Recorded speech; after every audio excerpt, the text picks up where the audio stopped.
What's up, good people? It's your boy, bro, Troy, aka Mr. Y4C, and we are back at it in 2021. You're checking in right here with the Bro Code Show. Tonight's show is sponsored by the big homie, man, Wade Harris and the Raleigh Firebirds. And if you guys haven't already checked this team out, shout out to Wade Harris, owner of the Raleigh Firebirds and Raleigh Personal Training Center. We always appreciate your support, brother. Hey, the regular season starts in February next month. All home games will be played at the Dream Center right here in Raleigh, North Carolina. You can purchase tickets at www.raleighfirebirds.net, or you can call 919-830-0385. Got to shout them out, bro. You know, fellas, I've had the pleasure and the honor to come aboard the Raleigh Firebirds as a media personality, man, and really getting a chance to dive into the lives of these young people that make it in a league, just not the league. So these cats can play some ball, man. Shout out to TJ Duns, came out to our golf event yesterday to shed some love on the kids, man. So love you, bro. I appreciate you doing that, man. Tonight, fellas, it's all about us, man. We call this thing the Rehash.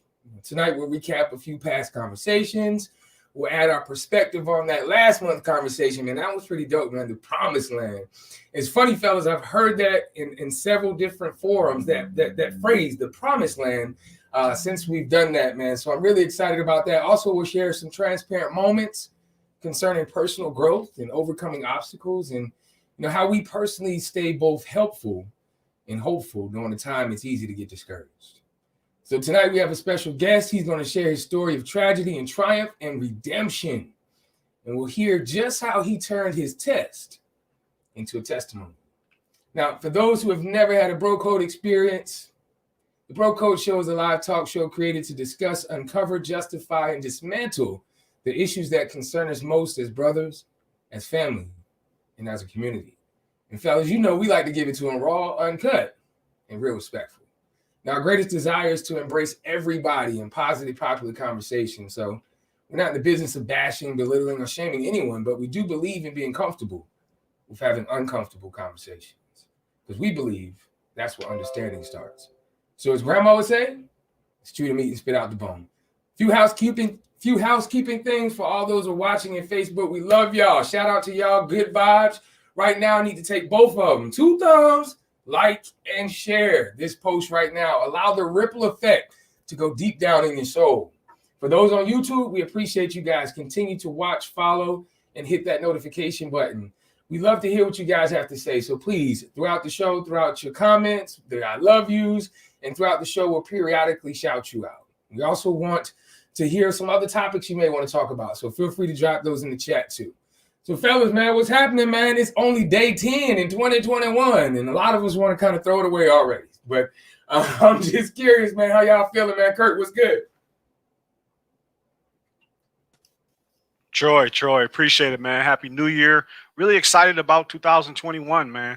Like, I really took it like it was a chance for, like, a resurrection of how I felt about myself. So I'm excited, man. Not too excited about my Cowboys. Before Jay bring up anything football, I just want to get it out there right now. I know. Yeah, it's coming, bro. What's happening, bro? Smith? What's good, man? Oh, man, I'm ready for 2022, man. to be frank, but 2020 all in all was a year of learnings, a lot of good wins. Too bad my Giants couldn't get some of those on their schedule, but we ended with the bang. That's all I'll say about the Giants, Kurt. We're all sitting from home watching the playoffs, so can't really say too much. But all things considered, man, I'm hopeful that it's 2021 is going to gain some momentum. Some things are going to pop in all areas of my life. So can't complain. I could, but wouldn't be worth the time. Yeah, man, won't do anything but run up your blood pressure, big homie. I can dig it, man. We got enough of that, man. So, fellas, last month we had the pleasure of connecting with some key stakeholders from the plot of land here in Southeast Raleigh, North Carolina. They called it the Promise. It's called Promise Beacon Lane. Excuse me. Mm-hmm. But we spoke with leaders from the YMCA, the Wake County Public School System, and the nonprofit organization called the Southeast Raleigh Promise. Shout out to Kia Baker, Tia Brown, Jennifer Castillo. I'm sure I forgot a few names. I love all y'all, okay? Good vibes. Everybody over there at Southeast Raleigh Promise. As a servant leader and a fellow change agent, man, it was really awesome for me, fellows. One, to be around good vibes. Two, to be around genuine people with a love for all people. And I know that's a commonality that as bros that we share as servant leaders and as change agents. So, fellas, I've heard once, love is the glue that binds us together, and without it, it's no wonder why we're so divisive. But I'm curious, man, when it comes to that conversation surrounding who we talk to and the idea and the premise and the purpose behind it, man, I'm curious to hear you guys' thoughts, man. What do you think, JC? Well, I was impressed by all of the guests. Dexter, the director of the Y, he pops out notably. He was someone who was very passionate. He spoke at length in regards to the relationship that he had with his father and his father had with the children and the individuals in the community, and how he kind of molds himself off of a lot of what he took from that in terms of the passion that he puts into his work. I was also intrigued by all the things that he and the YMCA have been able to do, from blood drives, food distributions, coming together to help the community, really engaging volunteers. And he made mention of a word on a number of occasions called pivot. That's something that we all had to do in one shape or the other throughout 2020 for one reason or the next is pivot. And it became a little bit of a mantra for him and his team. Tia, she was real cool to hear on the call, and even cooler to kind of meet in person. Real low key, but you could tell she's got a lot of good energy, and she made me say aha on a few things, and we'll get into some of those a little later. But it was good to see just the passion that she had for volunteerism and how it wasn't just words. It's something that she, as well as Ramir, actually put into practice in terms of helping their community. Yeah, man, good stuff, man. It's always good to see our young people going out there and getting it, man. So, Kurt, man, how about you, bro? What do you think about the conversation? Man, as we always talk about, everything rises and falls with leadership. I was really impressed. You walked away from a conversation starting with the Southeast Raleigh Promise, Kia Baker, just hearing the direction of her understanding. And not only that, she has a true heart for that community because she's from the community. And so when you hear that and you know that who's in leadership, you know that all good things are coming. So really impressed with that. And then talking about Principal Finner and her enthusiasm. I loved how she talked about the school being a family. I also loved how open she was. She gave her phone number out online, like, call me. And a lot of leaders don't, like, the last thing they want is more calls. But when you see somebody that vulnerable and honest and open like that, for a fact that school's headed for a good place. And Troy, this, the energy in that building, man, is on fire anyway. So pretty exciting to see both of them and hear both of them speak. Yeah, man, I can dig that, man. There's just a lot of things that we talk about as leaders, right? As servant leaders, and just as an organization. You mentioned, JC, the pivotal role that the father played in the home for Dexter. And that lens can look like many different things. In this work that we do, we always say mentors matter. And oftentimes, in his particular case, his father was his first mentor. And it showed just how pivotal and impactful it was just from the stories that he was able to change or share. The second thing you mentioned, both of you gentlemen mentioned, is the heart of a servant. It really comes down to the heart of the matter. Everything, it's a trickle effect. So a man thinketh in his heart, so shall he be. So what's believed on the inside is bleeds on the outside. It comes out. And we talk about that V word all the time, Kurt, being vulnerable. And let's be honest, that in at least how I was raised, that wasn't it. Oh no, it was no wearing emotions on sleeve. I'm hard. Ain't no Kool-Aid around here. Aren't no Kool-Aid. So that's what I heard, right? We hard rock. So we talk about hot conversation. Hot conversation is honest, open, and transparent. And that's what I got out of that conversation, man. I appreciate it so much. So, we can't overlook the young phenom like you talked about, Bro Smith, man. She dropped the seed on me, man. It took me back for a minute. Now we've all heard this saying, man. She had me ready to go to war, and we know that still waters run deep. But she gave us her mantra for life, and what her mantra for life was: if you stay ready, you don't have to get ready. And of course, that hits a little different now that I've matured a little bit. There was a time I might have heard that, and we would rather knuckle up. Like, what's happening? Like, so. What did you get from that, Kurt? I mean, I'm sure, man, you've heard that before in several different conversations, but she, like you said, man, she really made me laugh and chuckle about it, man. What were your thoughts? No, I love hearing somebody so young understand that mindset, and not only mindset, but having a pretty much like having it already designed early, premeditating it before things happen. But it's funny because when I was making Whatever It Takes gear, one of the people I made it for was Naeem Himes, who plays for the Indianapolis Colts. And that was his mantra. And so it made me smile, and it brought back to memory how important it is, like even for a guy who's in the NFL. So, man, it's important to already have those kinds of things ready when adversity hit us. Yeah, that was good stuff, man. How about you, Bro Smith? Man, I couldn't help but think of the Allen Iverson clip, when he's sitting there, we talking about practice.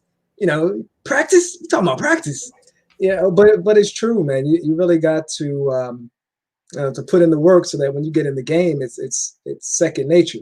Hitting the free throw line 100 times so that when you get in that crunch time moment, you're not worried about it. Like I said, that was I won't say an aha, but that was kind of my note to myself that, okay, I've got to make sure I'm putting in the work so that when that opportunity comes by, I'm ready for it.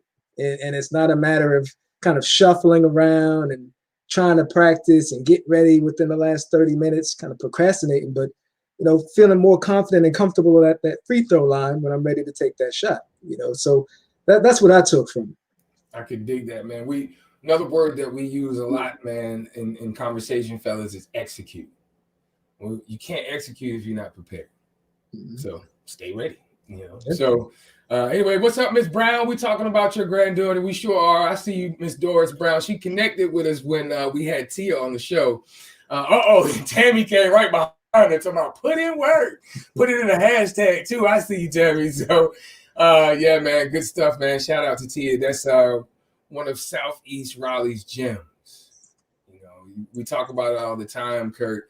And I think we talked about, some of the great players, not just great players, but great minds. And there's a lot of great things that are happening in Southeast Raleigh, man. So I say it all the time, and I say it again, fellas, the best is yet to come. So with that being said, man, Kurt, man, I want to hear from you, man. When we talk about being servant leaders and walking in our purpose, the big homie, man, I got to shout out Grateful Edmund. He came out with a podcast called Rebrand Yourself. And Kurt, you got more names than P. Diddy, right? And, at one time, you were Mr. Whatever It Takes. And now here, and obviously you still have that mindset. But from a rebranding perspective, you've come out with a brand called You Matter, man. What does that mean to you, man? And why did you reinvent yourself and go in that direction? So great question. And I saw his shout out to Grateful. I saw his podcast, pretty dope individual. Love talking to the brother. But man, listen, life is forever changing. There's these ebb and flows, right? And at the time of my life, I needed a whatever it takes mindset to get through some of the personal trials I was going through. So that's what I adopted for that. My seasons changed. So, I jumped into You Matter, which is going to stay because, I was at a school, man. And, for me, the most passionate place that I go to is high schools, middle schools. But I was in the classroom and talking to the students, and that was what they said. You said the biggest things that they didn't feel like was that they mattered, that their stories mattered, and that they had a voice. And then within the same week, I got an inbox from a student, 15 years old, who had shared a story that he was going to commit suicide. And he said he saw something that I wrote about mattering. And it really shifted me for just, man, I was crying. I was emotional.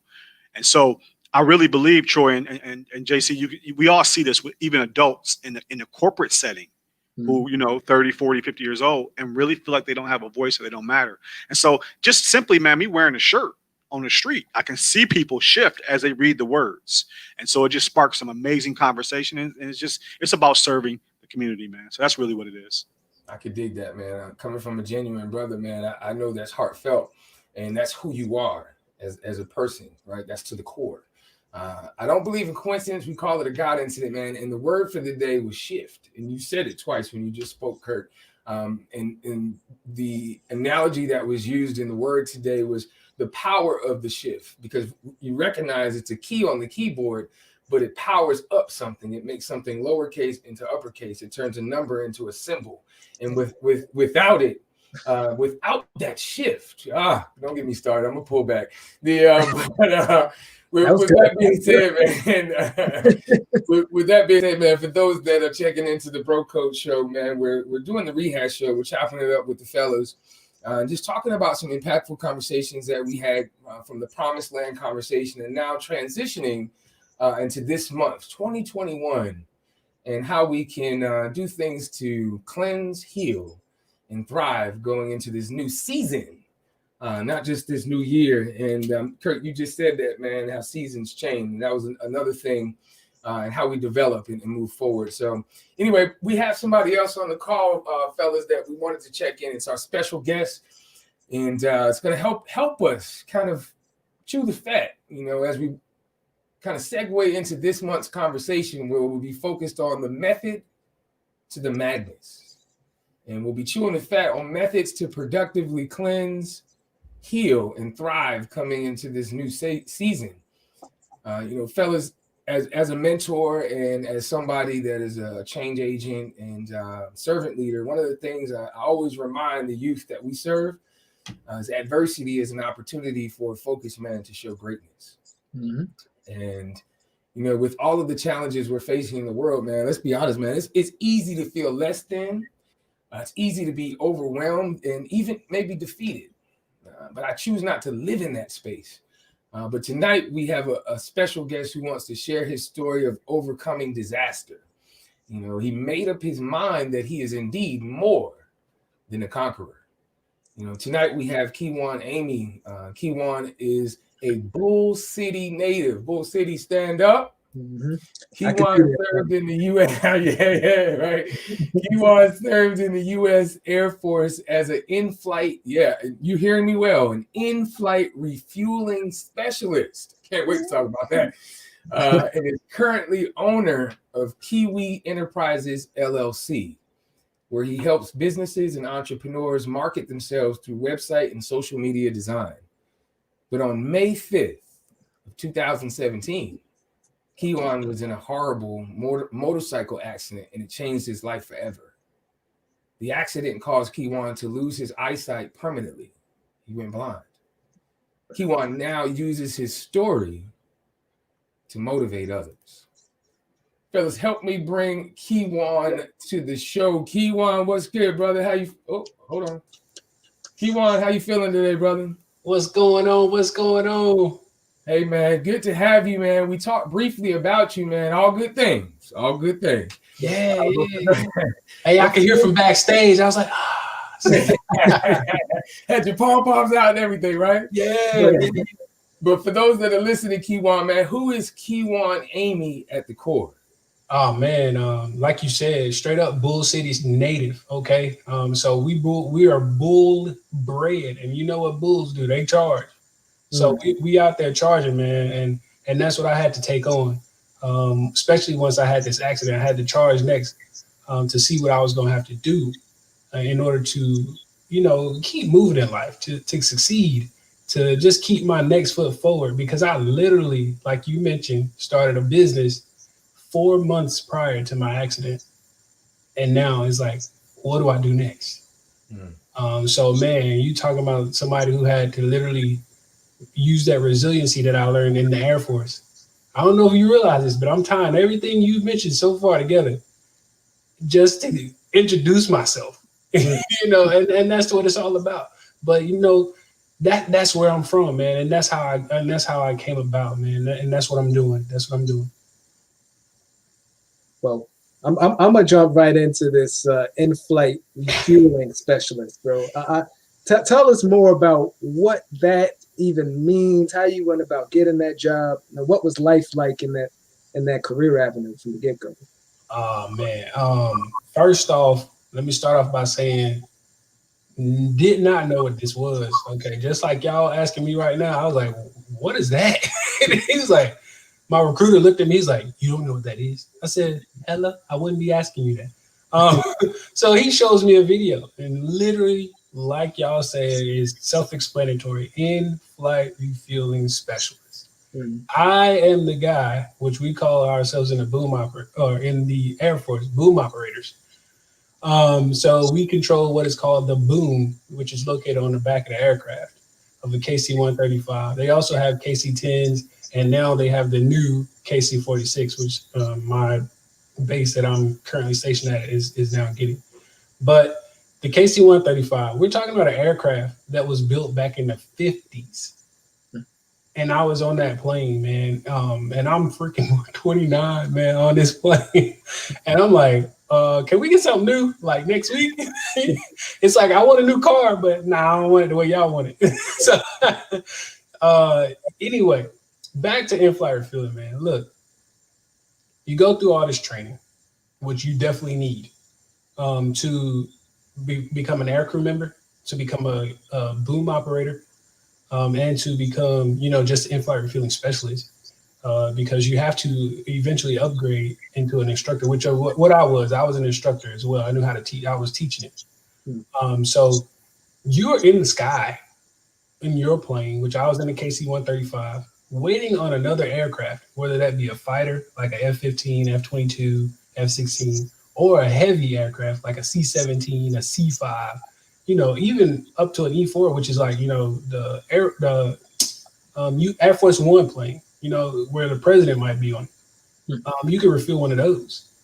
So I'm literally doing this as a job. You can't do it in the civilian world. You could only do it in the Air Force.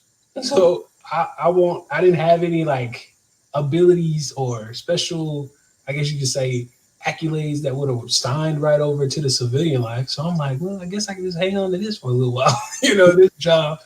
But it's freaking cool. It's a roller coaster you'll never get to experience unless you go to the military. And there's nothing like it. Absolutely nothing like it. I mean, I've had some great days, and I've had some days where I'm like, man, can we just land? like, please, can we just land today?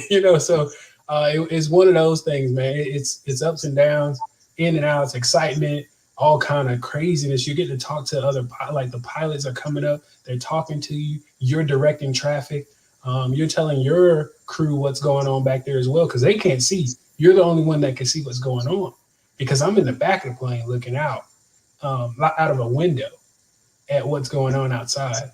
And so you have to be basically the air traffic control for your aircraft and theirs.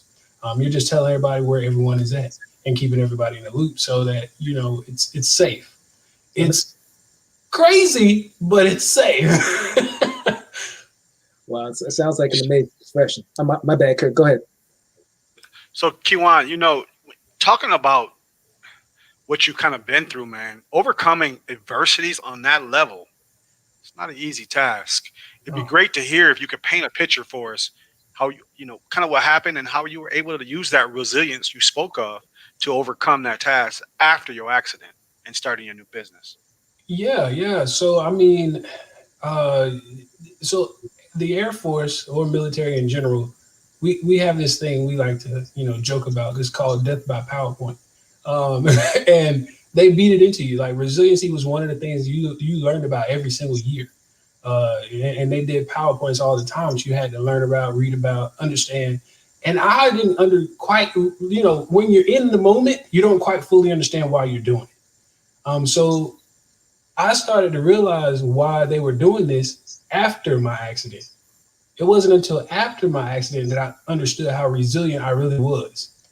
And it was because, first off, I'm having an accident May 5th. I lost my eyesight. I wake up June the 6th in UNC Hospital. Shout out to them Tar Heels. I'm sorry if you're a Duke fan. I don't know. But anyway, I'm waking up at UNC Hospital in my bed. I can't see a thing, can't move. Walking is not a thing right now because my legs were broken and I literally had to learn how to walk again. My back was broken. and I had to have metal plates inserted into my head.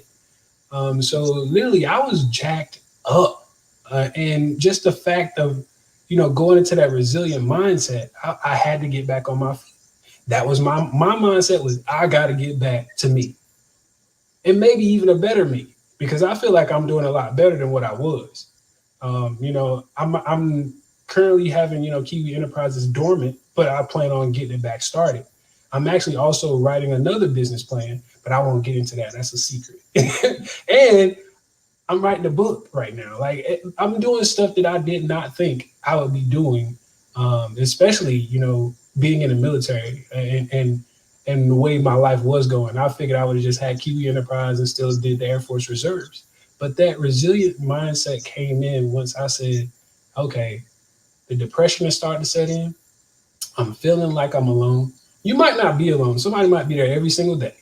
You might be, the faith background and you're praying to God every day. But when you feel alone in your mind, guess what?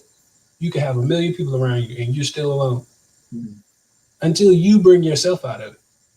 And that's what I try to get people. I try to remind people that I don't know if you guys remember, the late great actor Robin Williams, and everybody's like, well, how did that man kill himself? He was a millionaire. He probably felt alone.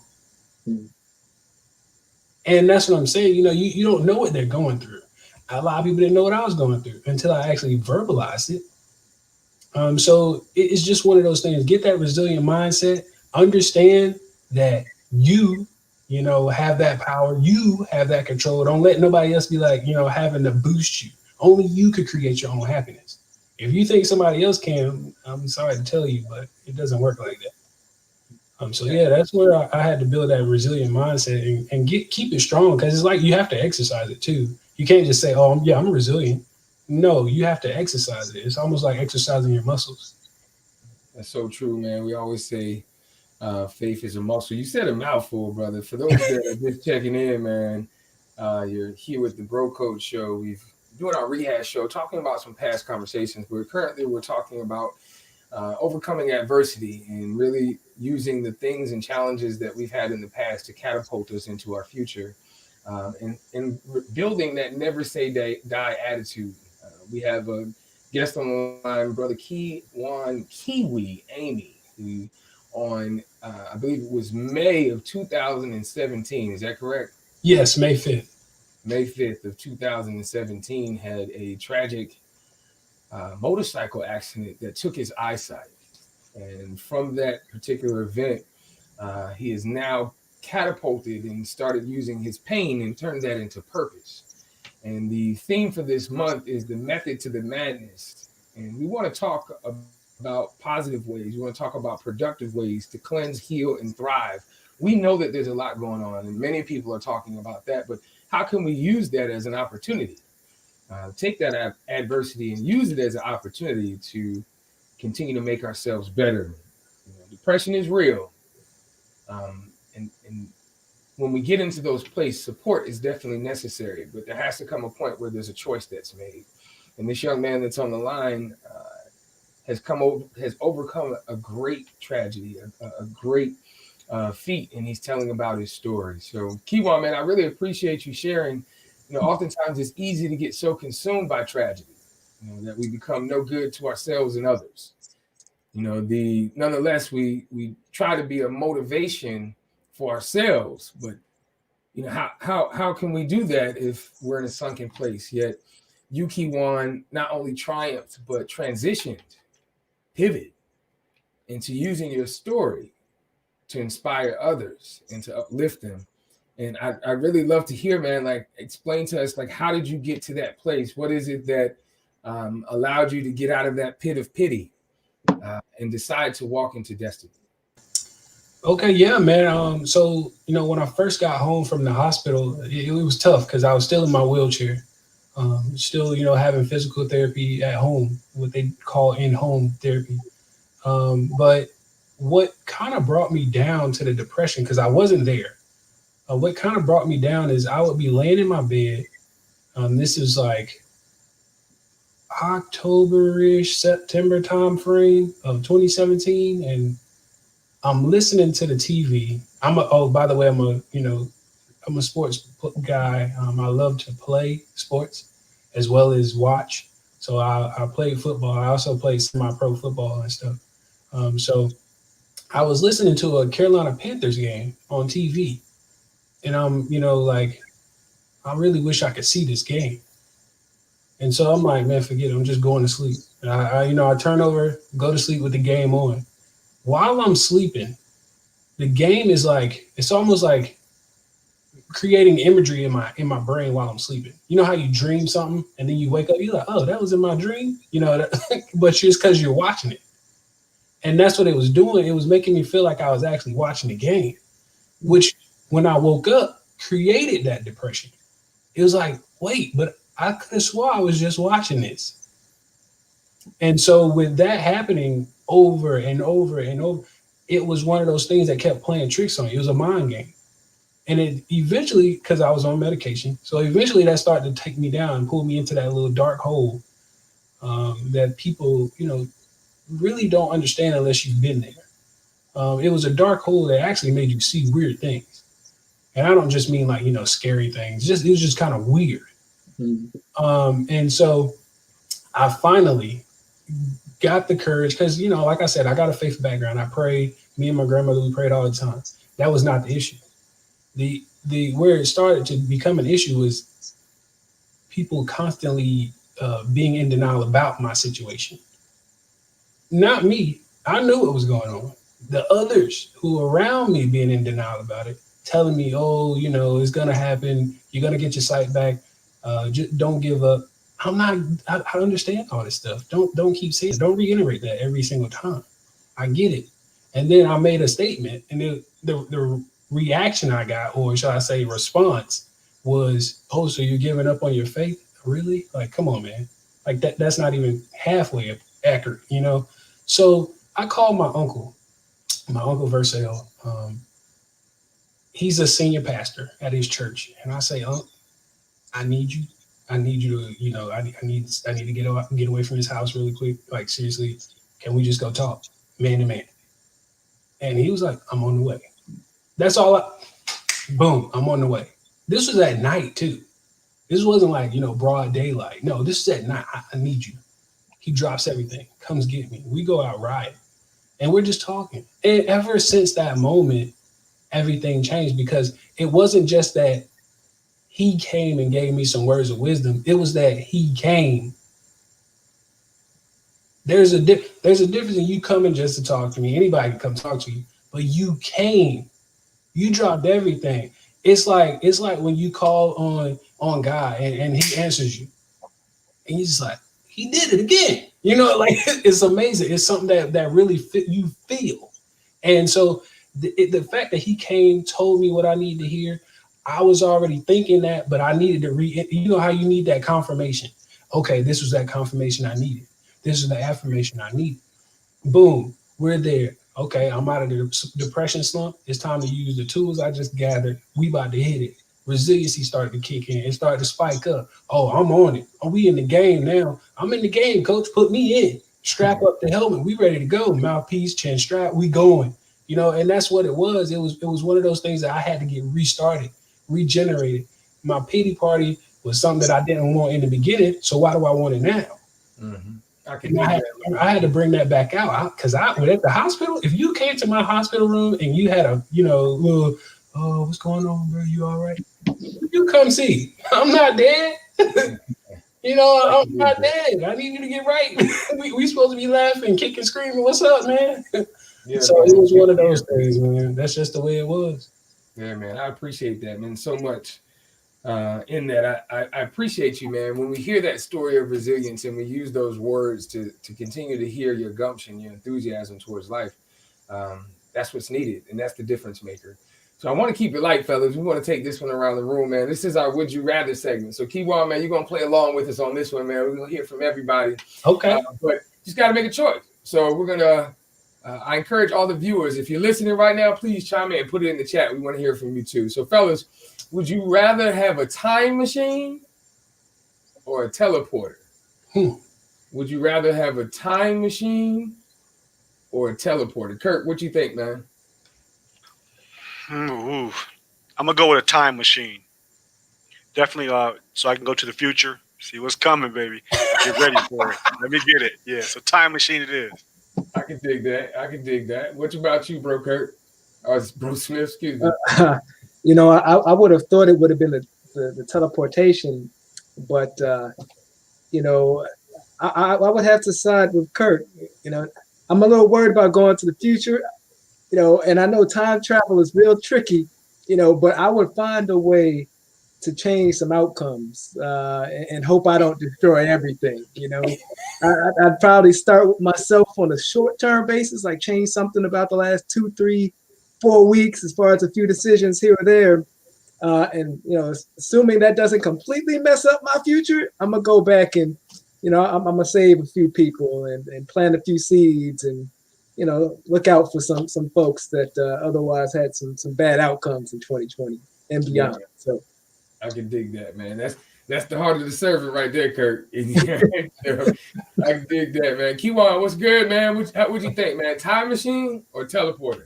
Well, I'm gonna play, devil's advocate. I'm going with the teleportation device because listen, we can go back forth, forward any way you want to go in that time travel. That's cool and all, but I ain't trying to mess nothing up and be done destroy the world.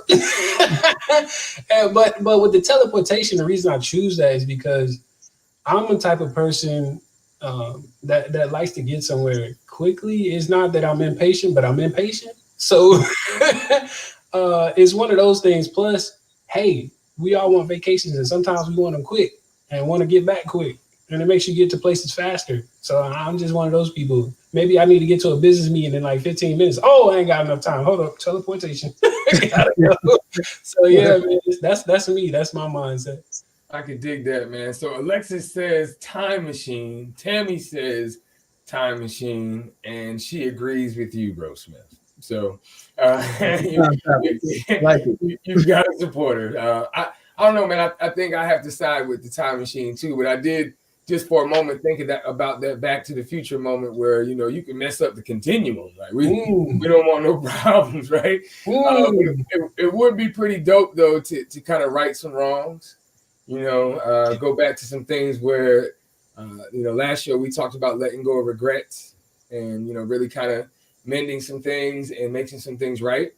At the same time, planting some seeds so that way the future will be that much brighter. So, I think I'd have to decide with time machine too, bro. Now keep in mind with the time machine, you're not going back and reliving life. You're going back and meeting your past self and trying to convince him or her, depending on who's doing it, to do something different without driving your past self crazy. So it can get tricky, but I'm still going to try it out. Hey, can I make a comment on that? What you got, bro? Hey, so that's the first thing I was thinking about was you going back meeting your past self and you smacking your past self for being stupid.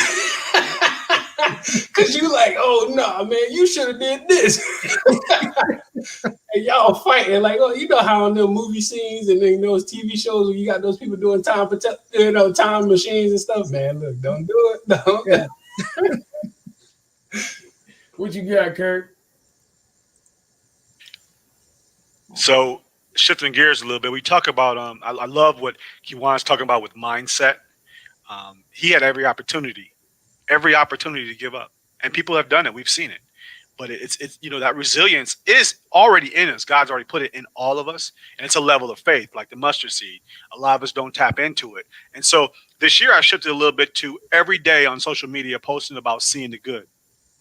And Brother Smith talked about it a little bit earlier with Allen Iverson. We really are all just practicing that life if we can be transparent for a minute. None of us really know, what I'm saying? Like we act like we know, we really don't know. And so for me, man, I really want to be open and honest that I'm just practicing. I'm figuring this thing out as we go.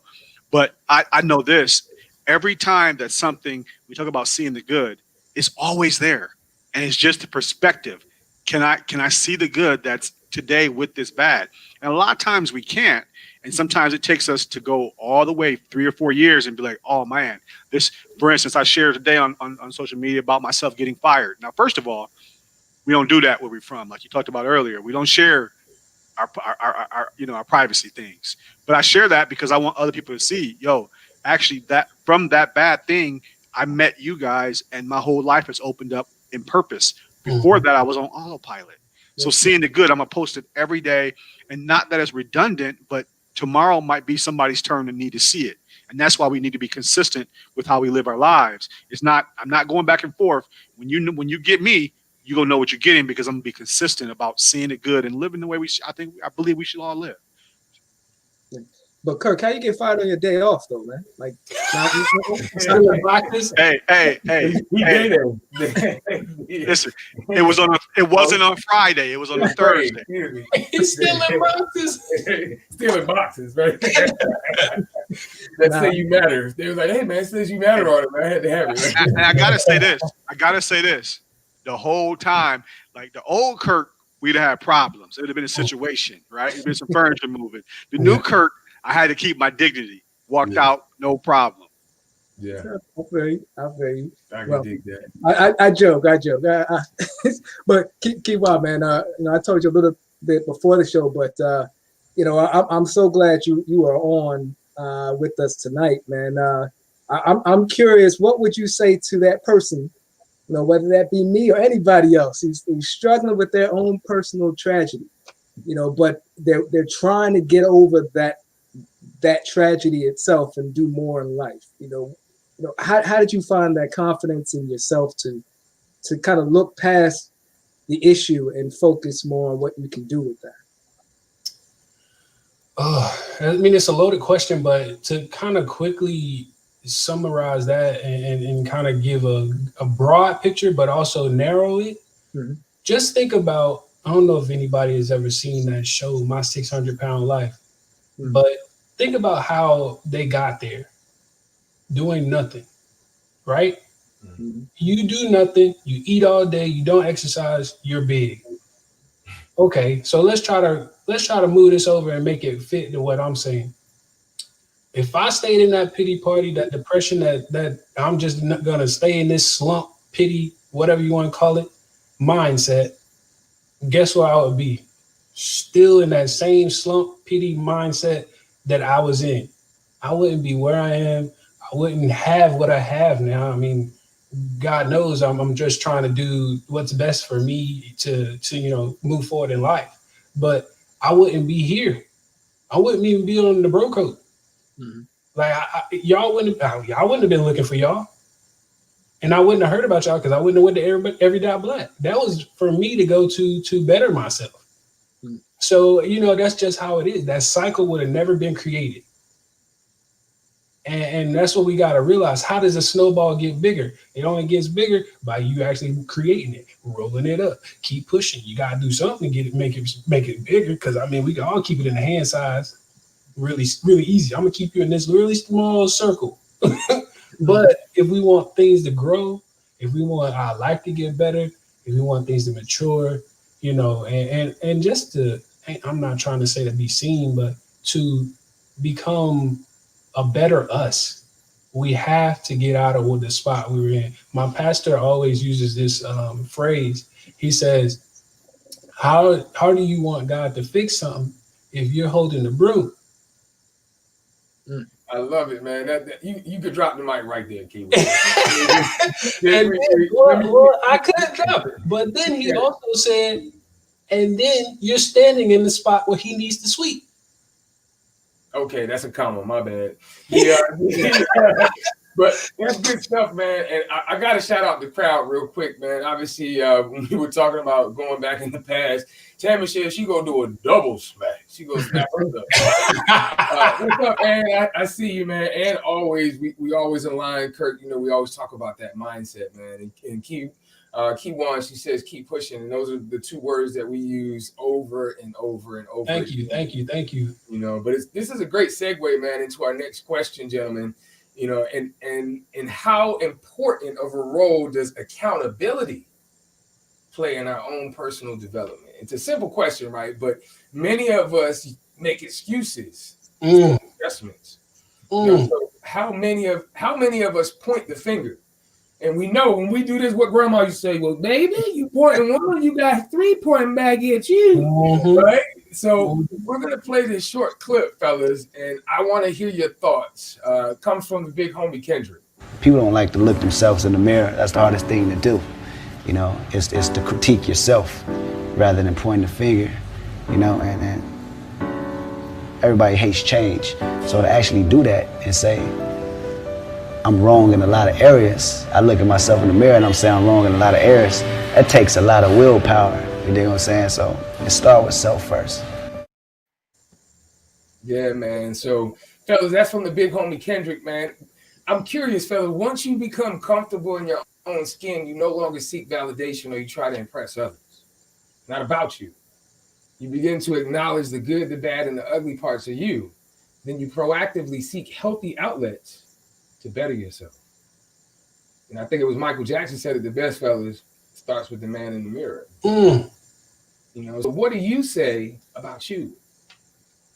I'm curious, man, Bro Smith, man, when you see that clip, which was just a short clip, it was so much truth to power, but what did you get out of it? Biggest thing I got out of it was, you alluded to it, is it starts with self. You have to look inward before you can make decisions that affect your outward, and not be afraid to, you know, have that hard conversation with yourself. You know, it's easy to blame. It's easy to say, you know, what could I have done? You know, what should I do? But you have to make a decision to change something. Otherwise, you'll get stuck in that same mindset.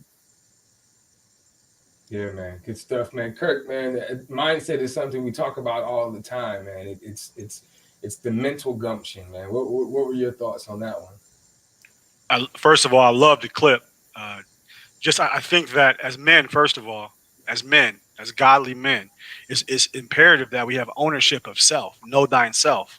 And so it's one of the biggest things, man. And it's not easy, but you know, one of the things I love about it is when you're secure in who you are, you're okay looking and saying, yo, I'm not perfect. I know I'm not perfect. So let me look at what I need to clean up. And the better part is we all know that we have people counting on us.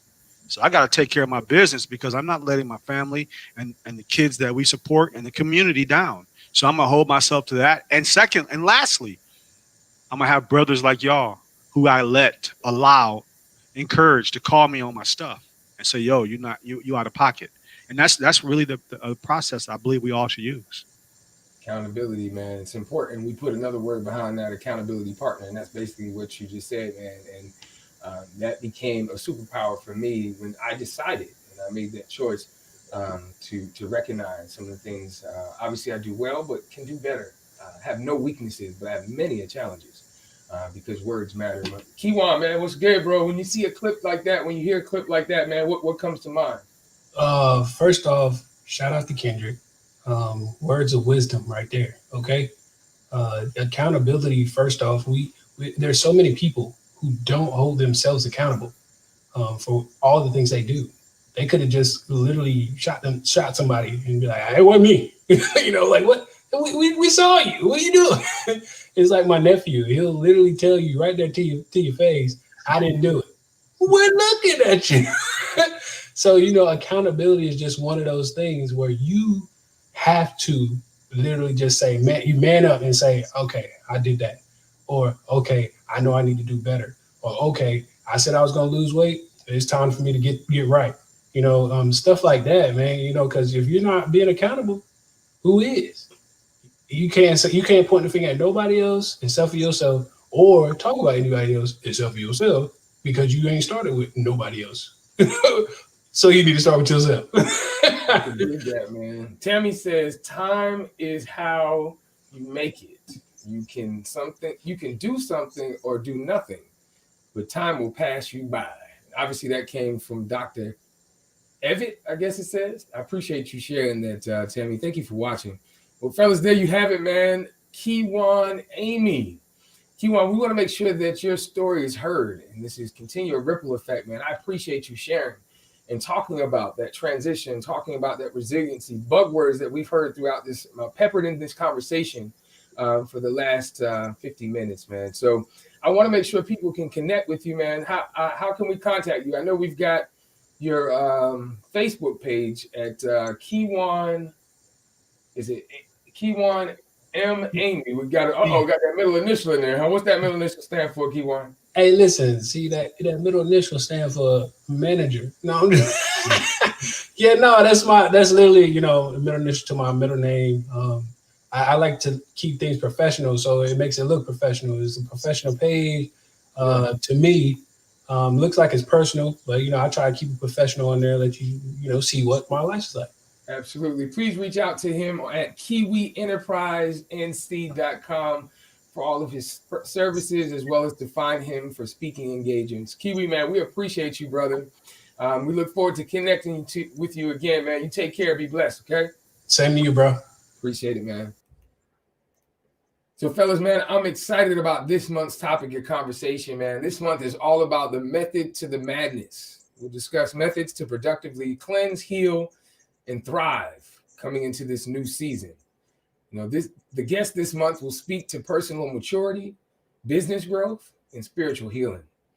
For part one of this conversation, we'll have guest Kristen Hutchinson. Kristen is a powerhouse success coach that helps people believe in themselves with a little bit of heart, humor, and sass. We'll also have Asha Terry. Excuse me. Asha is a global TV producer, psychotherapist, and a certified life coach.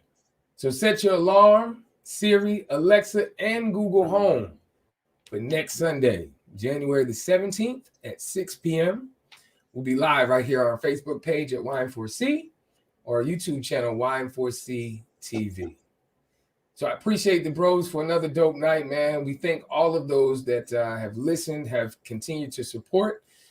Please make sure you share and keep that ripple effect going. We always want to leave you guys with some positives. So tonight, man, as always, we have a quote for you that says, "The secret of being happy is accepting where you are in life and making the most out of every day."